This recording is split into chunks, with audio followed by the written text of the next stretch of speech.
नमस्कार. महाराष्ट्र विधानसभा 2024 ची निवडणूक आता सुरू झालेली आहे आणि निवडणुकीचं बिगुल या ठिकाणी वाजलंय. सगळ्या उमेदवारांनी आपले उमेदवारी अर्ज दाखल केलेत आणि नुकत्याच 4 तारखेला उमेदवारी अर्ज माघारी घेण्याचा देखील दिवस संपलेला आहे. आता खेड आळंदी मतदारसंघ जो 193 क्रमांकाचा मतदारसंघ आहे, या मतदारसंघामध्ये प्रामुख्याने महाविकास आघाडी आणि महायुती यांच्यामध्ये सरळ लढत होताना दिसते. आपल्या सगळ्यांना माहिती आहे की निवडणुकीला ज्यावेळी उमेदवारी अर्ज दाखल करत असतो त्यावेळी त्याला एक शपथपत्र देणं बंधनकारक असतं. कारण त्यांनी दिलेलं शपथपत्र हे त्याच्यावरती बंधनकारक असतं. त्याच्याकडे असलेल्या मालमत्ता यांचा तपशील देणं त्याला बंधनकारक केलेलं असतं. कारण हा निवडून जाणारा उमेदवार हा लोकप्रतिनिधी असतो आणि लोकप्रतिनिधीने त्याच्या संपत्तीमध्ये जी काही वाढ केलेली आहे ती तपासता यावी याच्यासाठीचा हे शपथपत्र त्याला प्रत्येक वर्षी द्यावं लागत असतं. आणि आता जे प्रामुख्याने 2 उमेदवार आपल्या मतदारसंघामध्ये दिसतात आहेत त्याच्यामध्ये बाबाजी रामचंद्र काळे असतील आणि दिलीप दत्तात्रय मोहिते असतील. दिलीप दत्तात्रय मोहिते हे महायुतीतर्फे उमेदवार आहेत आणि बाबाजी रामचंद्र काळे जे आहेत ते महाविकास आघाडीतर्फे उमेदवार आहेत.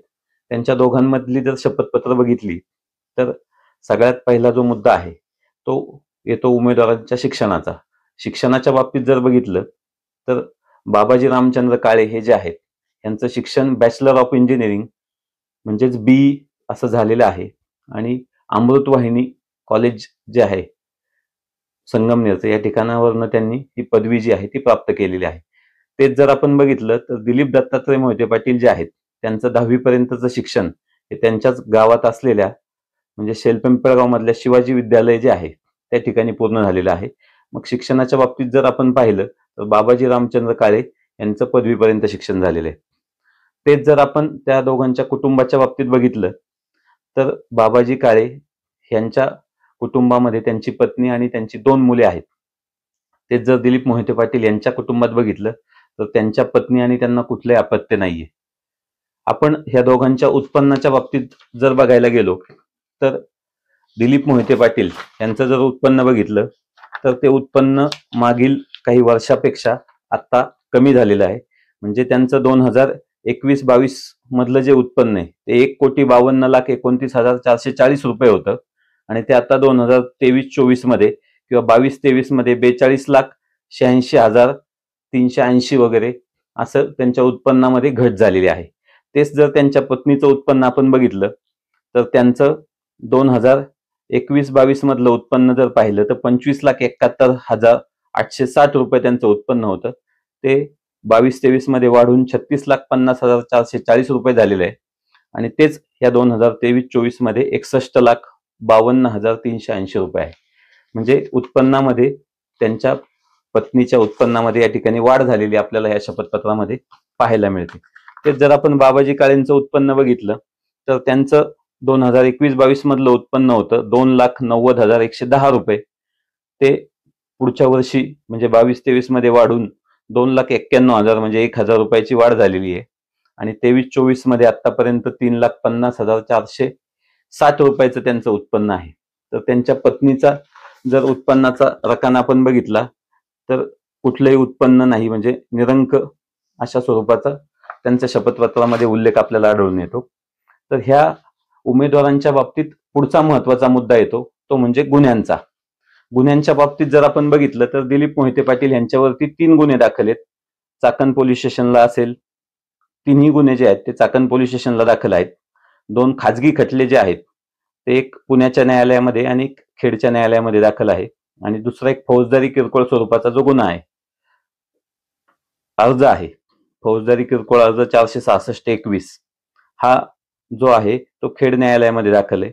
हे जर सगळे गुन्हे आपण बघितले तर कशा स्वरूपाचे आहेत तर एक आहे तो लोकप्रतिनिधित्व अधिनियमाप्रमाणे खोटा खटला दाखल केला असं त्यांनी या शपथपत्रामध्ये नमूद केलंय. मराठा मोर्चा संदर्भातला एक गुन्हा जो आहे तो त्यांच्यावरती दाखल आहे. एक विनयभंगाचा गुन्हा त्यांच्यावरती चाकण पोलीस स्टेशनला दाखल होता, परंतु तपासांती B फायनलचा जो रिपोर्ट आहे तो त्याच्यामध्ये आलेला आहे. एक बैलगाडी शर्यतीच्या संबंधातला गुन्हा त्यांच्यावरती दाखल आहे. कंपनी कायद्याच्या अनुषंगाने त्यांच्यावरती खोटा गुन्हा दाखल झालाय असं त्यांनी शपथपत्रात नमूद केलंय. दुसरं ॲट्रॉसिटी कायद्याच्या अनुषंगाने त्यांच्यावरती एक गुन्हा आहे.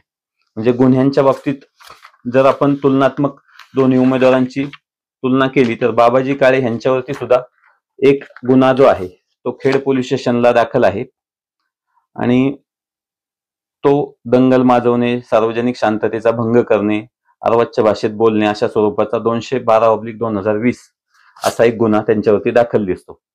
आपण जर ह्या दोन उमेदवारांच्या कर्जाच्या बाबतीत तुलना करायची झाली तर दिलीप मोहिते पाटील यांचं जर आपण आतापर्यंतचं कर्ज बघितलं तर आपल्याला दिलीप मोहिते पाटील आणि त्यांच्या पत्नी यांच्या एकूण कर्जाची रक्कम जी आहे ती 90 लाख दिलीप मोहिते पाटलांवरती 90,71,873 रुपये हे एकूण कर्ज आहे. म्हणजे दायित्वांची त्यांच्या एकूण जी बेरीज आहे ती 90,71,873 रुपये इतकी आहे. तर त्यांच्या पत्नी ज्या आहेत सुरेखाताई मोहिते पाटील यांच्या एकूण दायित्व कर्ज जर आपण बघितलं तर 81,71,610 रुपये इतकं त्यांच्यावरती सध्याचं एकूण कर्ज आहे.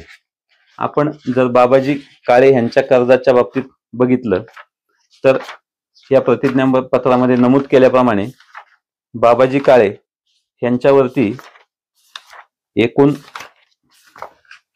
कर्ज जे आहे ते 1,45,39,114 रुपये इतकं एकूण कर्ज त्यांच्यावरती आतापर्यंत दिसतंय. तेच त्यांच्या पत्नीवरचं कर्ज जर बघितलं तर 15,47,74,534 असं एकूण कर्ज जे आहे ते बाबाजी काळे यांच्या पत्नीच्या नावे आहे.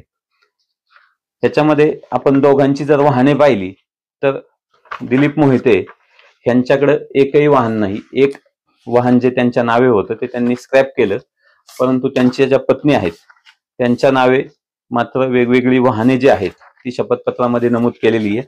मग फॉर्च्युनर असेल, इनोव्हा असेल, त्याचबरोबरीने फोर्स मोटर्सचं एक वाहन जे आहे ते त्यांच्या नावे आहे. तर अशी वेगवेगळी वाहनं जी आहेत ती वाहनं मोहिते कुटुंबियांकडे या ठिकाणी आपल्याला बघायला मिळतात.